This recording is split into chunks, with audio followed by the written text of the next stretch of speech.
반갑습니다. 장기 투자하는 바더 장투빠입니다.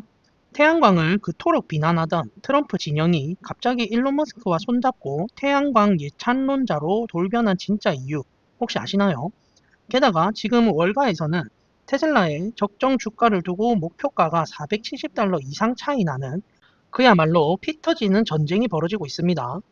오늘 영상에서는 일론 머스크가 AI와 전력 시장을 장악하기 위해 쏟아붓고 있는 무서운 큰 그림부터 당장 한국 수입차 시장 점유율 73%를 싹쓸이 해버린 테슬라의 파괴력, 그리고 곧 국내에 상륙할 신형 모델 YL 6인승의 역대급 스펙까지 정리해드릴게요. 본격적인 시작에 앞서 구독과 좋아요, 알림 설정이 영상을 만들 수 있는 가장 큰 원동력입니다. 바로 시작해볼게요.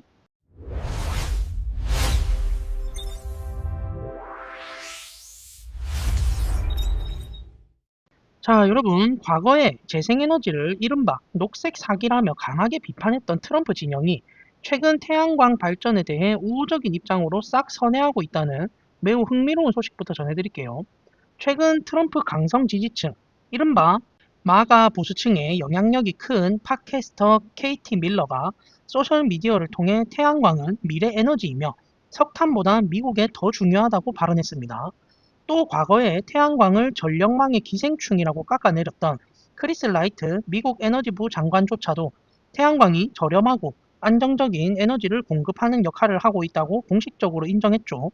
공화당 소속인 조 롬바르도 네바다 주지사는 그동안 보류되었던 대규모 태양광 프로젝트들을 전격 승인했고, 트럼프 대통령 본인도 자신이 만든 소셜미디어인 트루스 소셜에 태양광이 미국 가정의 전기 요금을 낮춰준다는 내용의 영상을 직접 공유하기도 했습니다. 작년까지만 해도 태양광을 맹비난하던 이들이 왜 갑자기 입장을 바꾼 걸까요? 기후변화 대응이나 환경보호 때문이 절대 아닙니다. 진짜 목적은 미국의 에너지 안보를 챙기고 전력망 붕괴를 막으면서 치솟는 전기요금을 낮추기 위한 철저한 실용주의 때문이에요.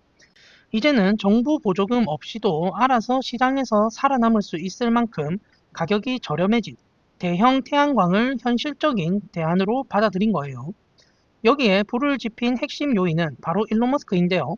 일론 머스크가 미국 내 태양광 제조 역량을 연간 200기가와트 규모로 대폭 키우겠다고 발표했습니다. 기가와트라는 단위가 잘 안 와닿으실 텐데, 보통 원자력 발전소 1기가와트 정도의 전력을 생산합니다.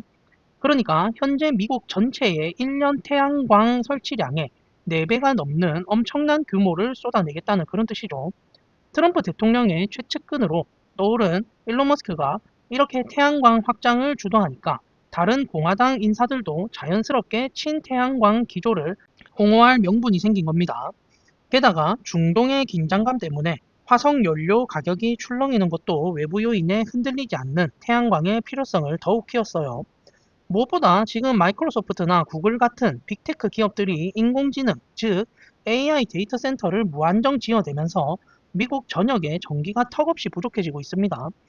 원자력이나 천연가스 발전소는 짓는데 짧게는 몇 년, 길게는 십수년이 걸리지만 태양광 발전소는 땅만 있으면 몇 달 안에 뚝딱 지어서 당장 전기를 뽑아낼 수 있습니다. 결국 태양광이 미국의 AI 패권을 유지하기 위한 가장 빠르고 현실적인 수단이 된 거죠. 기존에는 중국이 태양광을 장악하고 있어서 공화당이 싫어했지만, 일론 머스크가 미국 땅에서 우리가 직접 만들겠다고 선언하면서 트럼프 행정부의 미국 제조 부흥 전략과 완벽하게 코드가 맞아떨어진 거예요. 과거 민주당의 전유물이었던 친환경 테마가 이제는 트럼프 시대의 AI 전력 인프라 및 국가 안보 테마로 완전히 탈바꿈한 그런 셈입니다. 자, 그럼 다음 소식으로 넘어가 볼게요. 앞서 말씀드린 AI 전력 수요 폭증과 맞물려서 테슬라의 에너지 사업이 월스트리트에서 엄청난 가치로 재평가받고 있다는 그런 소식이에요. 투자은행 윌리엄 블레어는 테슬라의 에너지 부문 가치만 무려 1200억 달러, 우리 돈으로 약 160조 원에 달한다고 평가했습니다. 전 세계적으로 2100개가 넘는 데이터 센터 프로젝트가 진행 중인데, 이 엄청난 전력망을 안정시키고 정전 시 예비 전력을 공급하려면 테슬라의 메가팩이 필수적이라는 거예요. 메가팩은 테슬라가 만드는 컨테이너 크기의 거대한 에너지 저장 장치, 즉 초대형 배터리라고 이해하시면 됩니다. 모건 스탠리 역시 테슬라 에너지 부문을 1,400억 달러로 평가하면서 향후 태양광 사업 확장이 성공하면 1,900억 달러까지 뛸 수 있다고 전망했어요.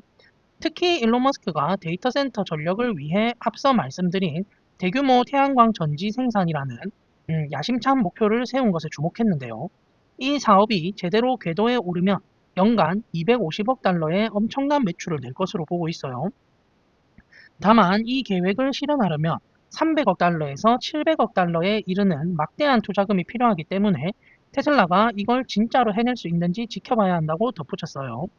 하지만 이런 긍정적인 장기 전망에도 불구하고 최근 테슬라 주가는 계속해서 하락세를 보이고 연패의 늪에 빠져 있습니다. 테슬라가 에너지와 AI 분야에서 엄청난 잠재력을 인정받고는 있지만 당장 본업인 전기차 판매가 둔화되고 이익률이 떨어지는 등 현실적인 단기 악재들이 주가의 발목을 잡고 있다고 보시면 되겠습니다. 자, 화제를 돌려서요. 이렇게 테슬라의 주가가 흔들리는 가운데 월스트리트 전문가들 사이에서도 테슬라의 적정 주가를 두고 그야말로 피 터지는 논쟁이 벌어지고 있어요. 현재 애널리스트들의 평균 목표 주가는 421달러 수준인데요. 전문가들의 시각이 극명하게 갈리는 가장 큰 이유는 테슬라를 단순한 자동차 회사가 아니라 AI와 로봇 기업으로 보고 있기 때문입니다. 자율주행 로보택시나 사람을 닮은 휴머노이드 로봇 같은 기술들은 아직 완벽하게 상용화되지 않은 미래 기술이라서 기존의 재무 계산법으로는 도저히 정확한 가치를 매길 수가 없거든요. 그래서 전문가들은 주로 부분 합산 가치 평가, 영어로는 SOTP라는 방식을 씁니다. 쉽게 말해 테슬라의 전기차 부문, 자율주행 부문, 로봇 부문의 가치를 각각 따로따로 계산해서 하나로 합치는 그런 방식이에요. 근데 여기서부터 의견이 확 갈립니다. 뱅크 오브 아메리카는 테슬라의 전기차 부문 가치만 일본 도요타 전체 시가총액과 맞먹는 수준으로 높게 치면서 특히 자율주행 기술의 가치를 높게 평가해 460달러를 제시했어요. 반면 도이치뱅크는 자율주행보다는 휴머노이드 로봇의 가치를 훨씬 높게 잡아서 480달러로 불렀죠. 베어드라는 곳은 아주 낙관적으로 전망에 548달러까지 부른 반면에 웰스파고 같은 비관적인 곳은 미래의 불확실한 기술보다는 당장 들어오는 현금 흐름에 집중하는 보수적인 계산법을 써서 목표 주가를 125달러까지 깎아내리기도 했습니다. 결국 핵심은 이겁니다. 애플처럼 돈을 꼬박꼬박 잘 버는 회사는 현금 흐름이 확실해서 전문가들이 예상하는 목표가 최고치와 최저치 사이가 40% 정도밖에 안 납니다. 근데 테슬라는 그 격차가 무려 475달러 이상으로 현재 주가의 100%를 훌쩍 뛰어넘습니다. 시장이 아직 테슬라를 돈 잘 버는 자동차 제조사로 봐야 할지 아니면 불확실하지만 세상을 바꿀 AI 플랫폼으로 봐야 할지 확신을 못하고 있다는 그런 뜻이죠. 로보택시나 로봇이 진짜로 시장에 나와서 돈을 벌어오기 전까지는 테슬라 주가를 둘러싼 이런 극단적인 롤러코스터 장세는 계속될 것으로 보입니다. 자, 그럼 다음 소식은요.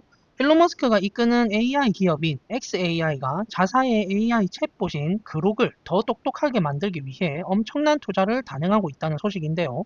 무려 6억 5,900만 달러, 우리 돈으로 약 9천억 원을 투입해서 초대형 데이터 센터 인프라를 확장하고 있습니다. xAI는 미국 테네시스 멤피스에 있는 콜로서스2 데이터 센터 근처에 무려 79에이커, 평수로 따지면 약 9만 6천 평에 달하는 부지에 신규 건축 허가를 신청했습니다. 이 건물은 높이가 75피트, 약 23m의 그 4층짜리 건물로 면적만 약 8,700평에 달하는 엄청난 규모예요. 이 콜로서스는 xAI가 만든 세계 최고 수준의 AI 컴퓨터 시설인데요. 구글이나 오픈 AI 같은 경쟁사들을 이기기 위해 엄청난 양의 고성능 그래픽 처리 장치, 즉 GPU를 모아두고 인공지능 그룹을 끊임없이 학습시키는 거대한 뇌 같은 그런 곳입니다. 2024년에 기존 공장을 개조해서 가동을 시작한 곳이죠. 근데 이렇게 거대한 시설을 돌리려면 전기가 엄청나게 필요하겠죠. AI 데이터 센터의 진짜 실력은 바로 전력을 얼마나 끌어올 수 있느냐에 달려 있습니다. 일론은 올해 1월에 가동을 시작한 콜로서스2가 1기가와트의 전력 용량을 제공한다고 자신있게 말했습니다. 1기가와트면 원자력 발전소 이제 1기가 만들어내는 엄청난 전력량이라고 아까 설명을 드렸었는데 하지만 최근 위성 사진으로 분석해본 결과 실제 설치된 냉각 설비는 350메가와트 수준만 감당할 수 있는 것으로 나타났어요. 1기가와트에는 한참 못 미치는 그런 수치죠. 아직 시설이 100% 완성되지 않았거나 그만큼의 전력을 끌어오는 전력망 확보에 시간이 걸리고 있다는 그런 뜻으로 풀이가 돼요. 이런 상황에서도 xAI는 주 경계를 넘어서 미시시피주의 세 번째 데이터 센터까지 준비를 하고 있다고 합니다.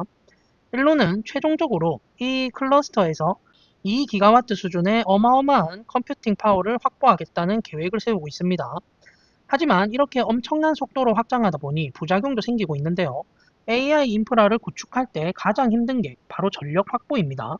지역 전력망에서 전기를 당장 끌어오기 어렵자 xAI가 자체적으로 가스를 태워서 전기를 만드는 가스 터빈을 가동한 거였죠.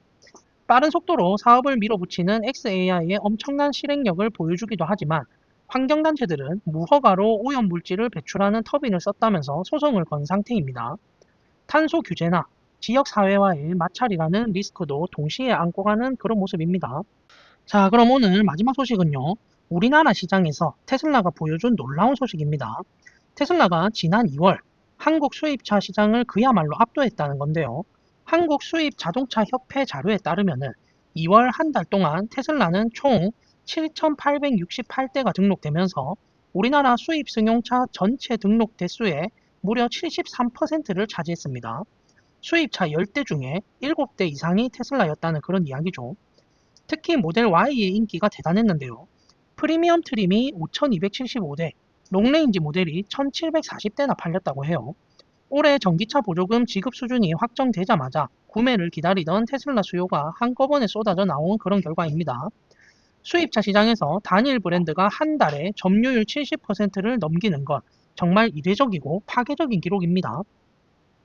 여기에 더해서 테슬라가 한국 가족들을 꽉 잡을 새로운 무기를 준비하고 있는데요. 바로 새로운 6인승 모델 YL입니다. 최근 한국에너지공단과 환경부 인증을 모두 마친 상태예요. 자동차 인증을 마쳤다는 것은 공식 출시가 코앞으로 다가왔다는 뜻이죠. 이 차량은 중국 상하이 공장에서 만들어지는데 이름에 붙은 L은 롱힐 베이스를 뜻합니다. 자동차 앞바퀴와 뒷바퀴 사이의 거리를 길게 늘렸다는 건데 그만큼 실내 공간이 훨씬 넓어졌다는 그런 뜻이죠. 기존 5인승 모델 Y보다 넓어진 공간에 3열 좌석을 추가하고 2열에는 독립적이고 편안하게 앉을 수 있는 캡틴 시트를 적용한 6인승 모델입니다. 다자녀 가구나 패밀리카를 찾는 분들에게 정말 완벽한 선택지가 될 것 같아요. 주요 스펙을 살짝 살펴보면요. LG 엔솔의 NCM 배터리가 탑재되었고 총 용량은 97.25kWh에 달합니다. 차체가 커지고 무거워졌는데도 대용량 배터리 덕분에 한국 기준 1회 완충 시 무려 543km나 주행할 수 있다 하네요. 전비, 즉 전기를 얼마나 효율적으로 쓰는지 나타내는 수치는 복합 기준으로 킬로와트 시당 5.6km를 기록해서 효율 2등급을 받았습니다. 도심에서는 5.7km, 고속도로에서는 5.4km입니다. 그리고 앞바퀴와 뒷바퀴를 모두 굴리는 사륜 구동 방식이 적용됐는데요. 앞쪽인 전륜에는 3D3 모터가, 뒤쪽인 후륜에는 3D7 모터가 탑재되어 있습니다. 차량의 순수 무게를 뜻하는 공차 중량은 2090kg인데요. 넓은 실내 공간과 긴 주행거리까지 갖춘 만큼 곧 출시되면 국내 시장에서도 한번 엄청난 돌풍을 일으킬 것으로 예상이 됩니다. 자, 여러분, 오늘 제가 준비한 소식은 여기까지고요. 오늘 소식에 대해 구독자님들은 어떤 생각이 드셨는지 자유롭게 댓글로 남겨주시면 함께 이야기 나눠보겠습니다. 이상으로 저는 장기 투자하는 바더 장토빠였습니다. 감사합니다.